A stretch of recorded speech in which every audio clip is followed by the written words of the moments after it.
எனது இளங்கலை படிப்பு நன்றாக முடிந்த ஒரு சந்தோஷமான நாளுடன் என் வாழ்க்கையின் அடுத்த கட்டம் தொடங்கியது.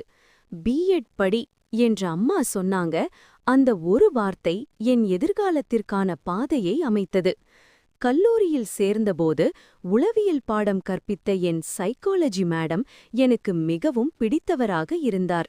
அவர்கள் சொல்லிக் கொடுத்த ஒவ்வொரு பாடமும் என் மனதில் ஆழமாக பதிந்தது. அந்த புரிதல்தான் உளவியலில் நான் அதிக மார்க் எடுக்க வேண்டும் என்ற வெறியை எனக்குள் உருவாக்கியது. மிகுந்த ஆர்வத்துடன் படித்தேன்.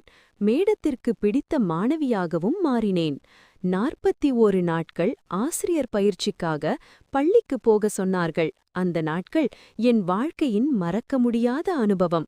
ஒரு ஆசிரியர் எப்படி இருக்க வேண்டும், எப்படி பாடம் கற்பிக்க வேண்டும் என்பதை எங்கள் கல்லூரி முதல்வர் மேடம் அழகாக எங்களுக்கு கற்றுக் கொடுத்தார். இப்படி பள்ளியில் எப்படி பாடம் எடுக்க வேண்டும் என்பதை நான் பயிற்சி மூலமாக கற்றுக்கொண்டேன். இறுதித் தேர்வு வந்தது. என் தோழி ஒருத்தி என் வீட்டில் வந்து என்னுடன் படித்தாள். இருவரும் போட்டி போட்டுக்கொண்டு கனவுகளோடு படித்தோம். நான் நினைத்தது போலவே உளவியலில் கல்லூரியில் முதல் மதிப்பெண் பெற்றேன். அந்த மதிப்பெண் என் நம்பிக்கைக்கு கிடைத்த வெற்றியாக கருதினேன். பின்னர் அம்மாவுக்கு வேலை மாற்றம் காரணமாக திருநெல்வேலிக்கு இடமாற்றம் செய்தார்கள். அங்கேயே என் முதுகலை படிப்பையும் தொடங்கினேன். அக்கா கல்லூரி படிப்பை முடித்துவிட்டு வீட்டில் இருந்தாள். இப்படி எனது வாழ்க்கை நோக்கி படிக்கச் சென்றேன்.